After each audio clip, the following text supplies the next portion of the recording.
கல்லணையில் திறக்கப்பட்ட காவிரி நீர் வெள்ளத்தில் சிக்கி 3 மாணவர்கள் உட்பட 4 பேர் பலியாயினர்.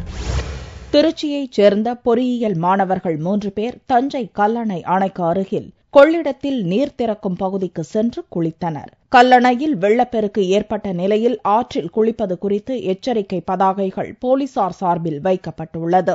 இந்நிலையில் மேட்டூர் அணையிலிருந்து காவிரி நீர் கல்லணைக்கு அதிகமாக வந்து கொண்டிருக்கும் நிலையில் எதிர்பாராத விதமாக மாணவர்கள் 3 பேரும் நீரில் அடித்துச் செல்லப்பட்டனர். சம்பவ இடத்திற்கு விரைந்து வந்த தீயணைப்புத் துறையினர் மற்றும் போலீசார் மாணவர்களை தீவிரமாக தேடினர். பல மணி நேர தேடுதலுக்கு பின்னர் மாணவர்கள் 3 பேரின் உடல் கண்டெடுக்கப்பட்டது. இதையடுத்து அவர்களுடைய உடல்களை போலீசார் பிரேத பரிசோதனைக்காக தஞ்சை அரசு மருத்துவமனைக்கு அனுப்பி வைத்தனர். இதேபோன்று திருச்சியைச் சேர்ந்த பேராசிரியர் நிர்மல் என்பவர் காவிரியாற்றில் அடித்துச் செல்லப்பட்டு உயிரிழந்துள்ளார். கடந்த 2004ஆம் ஆண்டுக்கு பிறகு காவிரியாறு கரைபுரண்டு ஓடுவது பொதுமக்களை மகிழ்ச்சியில் ஆழ்த்தினாலும் மாணவர்கள் உட்பட பலர் வெள்ளத்தில் சிக்கி உயிரிழப்பது திருச்சி பகுதி மக்களிடம் சோகத்தை ஏற்படுத்தியுள்ளது.